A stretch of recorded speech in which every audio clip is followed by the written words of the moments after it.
যাদের শরীরে দুইটি দাগ রয়েছে ওই শরীর কখনো জাহান্নামে যাবে না। তিরমিজি শরীফের 1669 নম্বর হাদিস এটি। আল্লাহর হাবিব সাল্লাল্লাহু আলাইহি ওয়াসাল্লাম জানিয়ে দিয়েছেন শরীরে দুইটা চিহ্ন, দুইটা দাগ আমাদের জাহান্নামের আগুন থেকে বাঁচিয়ে দিবে। আল্লাহর হাবিব সাল্লাল্লাহু আলাইহি ওয়াসাল্লাম জানিয়েছেন তার মধ্যে এক ধরনের শরীর হচ্ছে, এক ধরনের দাগ হচ্ছে, কোনো ব্যক্তি যদি আল্লাহর জমিনে আল্লাহর দিন প্রতিষ্ঠার সংগ্রাম করতে যায়, কোনো ব্যক্তি যদি জালেমের বিরুদ্ধে বিপক্ষে অবস্থান নিয়ে কোনো আন্দোলন সংগ্রাম করতে যায়, ওই অবস্থায় যদি ওই ব্যক্তি আঘাতপ্রাপ্ত হয়, ওই ব্যক্তির শরীরে যদি কোনো দাগ থাকে, এই যে দাগটা পড়েছে এই দাগ গলা জায়গাটা কখনো জাহান্নামের আগুনে জ্বলবে না। সুবহানাল্লাহ, কত ফজিলতপূর্ণ বর্ণনা।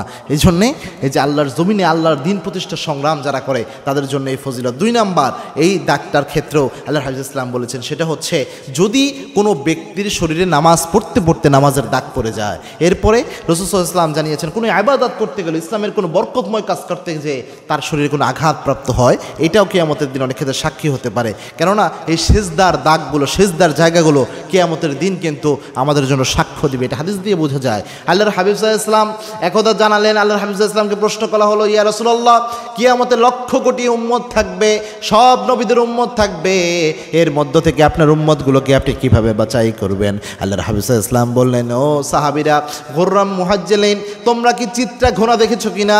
হাজার হাজার ঘোড়ার মধ্যে যেগুলোর কপালগুলো চিকচিক করতে থাকে, দেখলেই চেনা যায়, এই ঘোড়াগুলোকে আলাদা করা যায়, এরকম কোনো ঘোড়া দেখেছো কিনা? সাহাবা একরাম বললেন, হ্যাঁ ইয়া রাসূলুল্লাহ।